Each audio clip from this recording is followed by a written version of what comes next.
बच्चे सोते हुए या सोने से कुछ देर पहले सर को क्यों हिलाते हैं? सर को एक तरफ से दूसरी तरफ क्यों मारते हैं?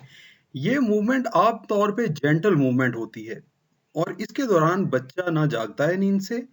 और ना रोता है और ना किसी तकलीफ में होता है। ये एक तरह से डेवलपमेंटल फिनोमिना है। बच्चे जब 2 माह के होते हैं तो उस वक़्त वो अपनी गर्दन को, अपने सर को एक तरफ से दूसरी तरफ मूव करने के काबिल हो जाते होते हैं। ये उनके लिए एक बहुत बड़ा माइलस्टोन होता है, उसके उनके लिए एक बहुत बड़ी अचीवमेंट होती है। तो वो उसको एक्सपेरिमेंट करते हैं, उसके साथ खेलते हैं अपनी इस एबिलिटी के साथ कि वो अपनी गर्दन को एक तरफ से दूसरी तरफ, अपने सर को एक तरफ से दूसरी तरफ मूव कर सकते हैं।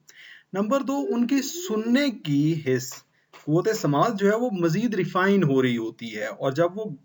अपने सर को मूव कर रहे होते हैं एक तरफ से दूसरी तरफ, तो वो एक्सपेरिमेंट कर रहे होते हैं कि एक कान से कैसी आवाज़ आती है और दूसरे कान से। जब वो दायाँ कान आगे लेके आते हैं तो दाएँ कान से आवाज़ ज़्यादा अच्छी आती है, जब बायाँ कान आगे लेके आते हैं तो बाएँ कान से आवाज़ ज़्यादा अच्छी आती है, तो वो इस चीज़ से महज़ूज़ हो रहे होते हैं। नंबर 3, हमने बच्चों की अक्सर आदत डाल दी होती है कि उनको हम अपनी झोली में भी उठाते हैं, अपने कंधे पे भी लगाते हैं, तो थोड़ा-सा मूव करते हैं, साइड टू साइड रॉक करते हैं बच्चे को। इसी तरह से उनके जो हमने झूला लेके दिया होता है या झोली डाली होती है लोगों ने घरों में, उसके अंदर भी बच्चा साइड टू साइड मूव कर रहा होता है, तो जब बच्चे को आप बिस्तर के ऊपर सीधा लेटाते हैं, तो बच्चा उसी चीज़ को इमिटेट करता है, उसी चीज़ को वैसी ही एनवायरनमेंट बनाने की कोशिश करता है और उससे खुश होता है। इसको सेल्फ सूदिंग बिहेवियर कहते हैं। बच्चा अपने आप को सूद करने की कोशिश करता है। ऐसा बच्चा जो कि सोने से पहले या सोने के दौरान उसको ऐसा हो रहा हो, उसको बाकी और किसी भी लेवल पे कोई एब्नॉर्मैलिटी नहीं होनी चाहिए उसमें। यानी उसमें फीड में प्रॉब्लम नहीं होना चाहिए, उसको उल्टी का मसला नहीं होना चाहिए, उस बच्चे को पेट में तकलीफ नहीं होनी चाहिए, उस बच्चे को वज़न का मसला नहीं होना चाहिए, उसकी डेवलपमेंट और ग्रोथ अच्छी हो रही होनी चाहिए। तो ये बिल्कुल परेशानी वाली बात नहीं है। लेकिन अगर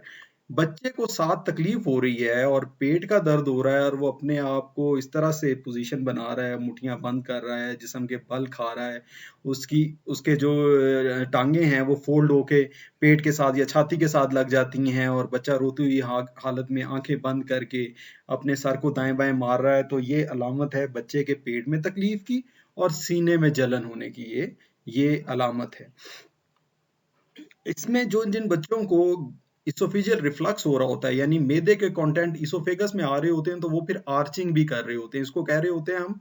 कि बच्चा हाथ से निकल जाता है। बच्चा बहुत ज़्यादा पीछे की तरफ खींचता है अपने आप को क्योंकि उसका सीना बहुत ज़्यादा जल रहा होता है। मैदे की तेज़ाबियत जो है वो सीने में आ रही होती है, ग़िज़ा की नाली में आ रही होती है और बच्चा हाथ से निकल जा रहा होता है। बच्चा आर्चिंग कर रहा होता है। ये इस आर्चिंग के साथ और इस बर्पिंग के साथ इसमें जो जो वॉमिटिंग होती है या नौज़िया होता है, उसके साथ भी बच्चे तल्ख़ी में आके अपना सर मारते हैं और ये आप लोगों ने सबने एक्सपीरियंस किया होगा कि जब मैदे की तकलीफ़ होती है, तो तब भी सर का दर्द होता है, तो इसमें साथ सर का दर्द भी हो रहा होता है और बच्चा सर के दर्द की वजह से भी सर मार रहा होता है दाएँ-बाएँ।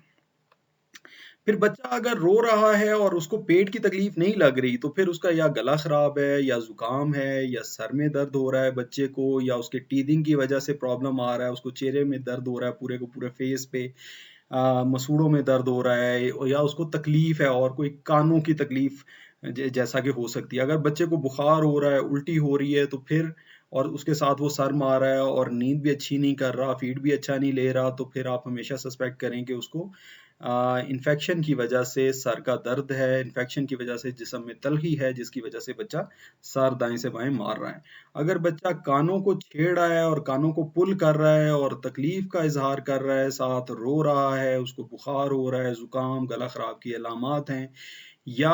इसके साथ उसके कान से पीप भी चल रही है, तो वो इस केस में सर वो इस वजह से मार रहा है कि उसको कानों की इन्फेक्शन हुई हुई है और ऐसे बच्चे को फ़ौरन डॉक्टर के पास लेके जाके चेकअप की ज़रूरत होती है क्योंकि उसमें के कानों में इन्फेक्शन है, गले में इन्फेक्शन होता है जिसकी वजह से और गले का इन्फेक्शन कान तक चढ़ रहा होता है। इस वजह से बच्चा कानों को भी पुल कर रहा होता है, तकलीफ में होता है और रो रहा होता है, बुखार होता है, ज़ुकाम होता है बच्चे को। जिन बच्चों को GERD होता है, गैस्ट्रोएसोफेजियल रिफ्लक्स होता है, यानी मैदे के कंटेंट जो हैं वो ग़िज़ा की नाली में आ रहे होते हैं, ग़िज़ा की नाली से ऊपर गले तक आ रहे होते हैं, उनमें कान की इन्फेक्शन होने की चांसेस ज़्यादा होते हैं। जिन बच्चों को बिल्कुल सीधा लिटा के दूध पिलाया जाता है, उनमें भी दूध कान की तरफ चढ़ जाता है और कान की इन्फेक्शन पैदा करता है। तो इन दोनों किस्म के बच्चों में, जिन बच्चों में कान की इन्फेक्शन हो जाए, एक दफ़ा हो जाए चाहे या बार-बार कान का मसला हो रहा हो, उनको इस तरह के रिफ्लक्स बोर्ड के ऊपर सुनाना चाहिए, जिसमें बच्चे का सर, सीना, पेट इस तरह के ट्रायंगुलर पिलो के ऊपर होगा और उसकी हिप से डाउनवर्ड बच्चा फ्लैट बेड के ऊपर होगा। और ये वाला जो जो रिफ्लक्स बोर्ड है ये हर एज के बच्चों के लिए इस्तेमाल किया जा सकता है। इससे बच्चे के सर की बनावट पे कोई नुकसान नहीं होगा और ना बच्चे की रीढ़ की हड्डी को इससे कोई तकलीफ होगी। और फिर जुकाम की फॉर्म में भी बच्चे जो हैं वो सर अपना दाएं से बाएं जो है वो करते हैं। इसमें कुछ अलामात ऐसी होती हैं जैसा कि बच्चे को झटका लगना, बच्चे जो है वो सर एग्जैक्टली दाएं से बाएं नहीं कर रहा होता बल्कि सर को बहुत जोर से झटका रहा होता है या कांप रहा होता है, उसके साथ उसके जिस्म की भी कपकपाहट होती है या जिस्म में भी झटके नुमा आ रहे होते हैं। ये न्यूरोलॉजिकल डिजीज का साइन होता है। जिन बच्चों में जो बच्चे 3 महीने की उम्र तक गर्दन नहीं संभाल रहे थे और उसके बाद उन्होंने गर्दन संभालना शुरू की है, तो इन बच्चों में गर्दन दाएं बाएं सर मारना जो है वो न्यूरोलॉजिकल बीमारी यानी एपिलेप्सी, झटके लगने की मर्ज की अलामत हो सकती है। तो जो बच्चे माइलस्टोन अचीव ना कर रहे हों, जो बच्चे ग्रो ठीक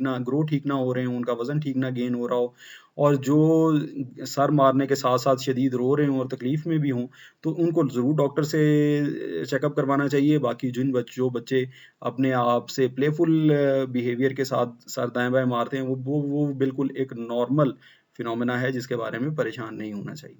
ये थी बस मेरी आज की गुज़ारिशात। उम्मीद है आप लोगों को इससे फ़ायदा होगा। Thank you very much. अस्सलाम वालेकुम।